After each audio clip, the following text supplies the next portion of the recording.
بشکا پتاسو کی کرامت والا خلق هغه دي چې په کوم خلقو کې تقوا پرته وي.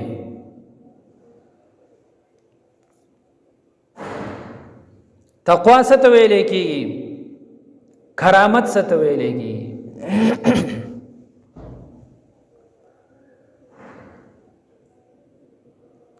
کرامت یو لغوي معنی ده بلې اصطلاحي معنی ده. عام طور کومنګ او تاسو وګورو نو عربي زبان کې کرامت لفظ چې دی دا استعماليږي د عزت د فار د شرافت د فار. نو د کرامت معنی دا عزت او شرافت.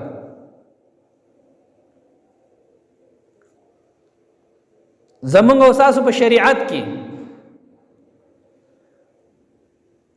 کرامت هر هغه پیل ته ویل کېږي چې د یو پابند شریعت انسان وي که سړی وي او که ښځه وي، که نارینه وي او که زنانه وي، خدای د شریعت پابند وي او د دنه یو کار صادر شي او هغه کار داسې وي چې عام عادت کې هغه کار نشي کېدلی، دا د عقل خلاف کار وي، نو هغه کار که الله تعالی وکي دا د خدای تعالی قدرت وي.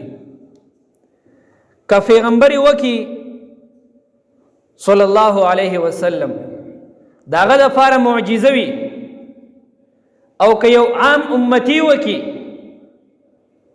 نو دا هغه دپاره کرامت دی په اصطلاح کې. خو الله رب کریم قرآن کریم کې اعلان کوي که د چا په زړه کې دا خواهش مالي د خدای تعالی کرامت راکړي، او دا زمونږ د هر مؤمن په زړه کې دغه تمنا ده، نو الله رب کریم فرمایي په تاسو ټولو کې کرامت والا هغه انسان دی چې په چا کې تقوا ډېره موجوده وي. اوس تقوا داسې شی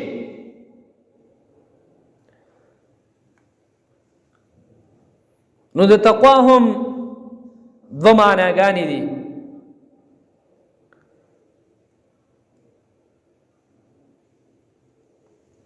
لغوي معنی خو یې دا ده چې ځان ساتل د هر څیز نه، چې خپل ځان ساتلو ته منع کېدلو ته دې ته تقوا ویلی کېږي.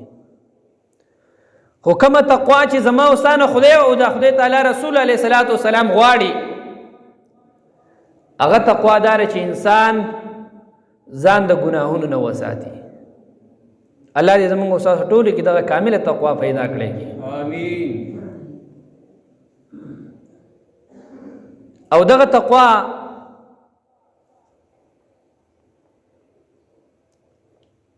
دوه قسمه تقوا ده.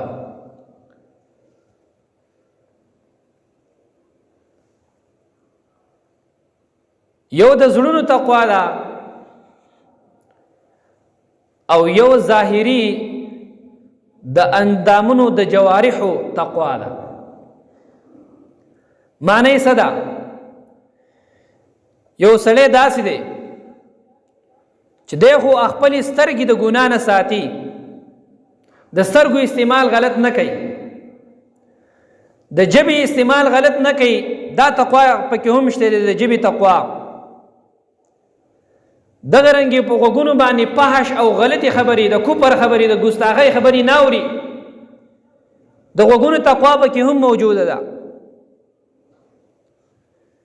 دغه رنګې د لاسونو خپو هغه هم د ګناه په کارونو کې نه استعمالي، هغه تقوا پکې هم موجوده ده. نو دا ظاهري تقوا ده. خو د دې سره سره یو بل تقوا ده چې هغې ته د زړونو تقوا ویلی کېږي. او د زړونو تقوا دا ده چې ټیک د زه د خو ځان د ګناهونو نه بچ کو، لاسونه دي حرامو لی نه ورړي، خپې دي حرامو لی پې نه ځي، غوږونه دي حرام پې نه اوري، ژبه ده حرام پې نه وایي، سترګو باندې حرامو ته نظر نه کوي، خو بیا هم د ده په زړه کې د ګناهونو خیالونه راځي. نو کامله تقوا چې ده هغه تقوا ده چې هغه د زړونو تقوا ده. الله تعالی دې زموږ استاد ټولو دغه د زړونو تقوا نصیب کړي. آمین. نو د انسان زړه چې تقوادار شو، کله چې هم د ده په زړه کې د یو ګناه خیال راشي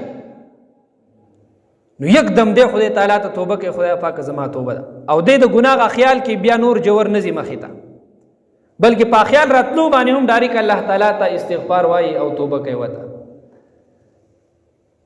نو دغه کامله تقوا ده. الله تعالی فرمایي تاسو کې هغه خلک کرامت والدي چې په چا کې کامله تقوا موجود وي، هم د زړونو تقوا او هم پکې ظاهري تقوا موجود وي. نو ډېر خلک داسې چې یاره په ظاهره باندې ډېر نیک عملی او ځان د ګناهونو نه ساتي، خو نور دننه هغوی کمزوري، او ډېر خلک پکې داسې چې یاره د هغوی کې د زړونو تقوا موجود وي، خو کومه ظاهري تقوا ده نو هغه پکې نه موجوده، او په چا کې چې دا دواړه موجود دي هغه کامل اولیاء دي. الله تعالی دې موږ دغه جوړ کړی کړي. نورونو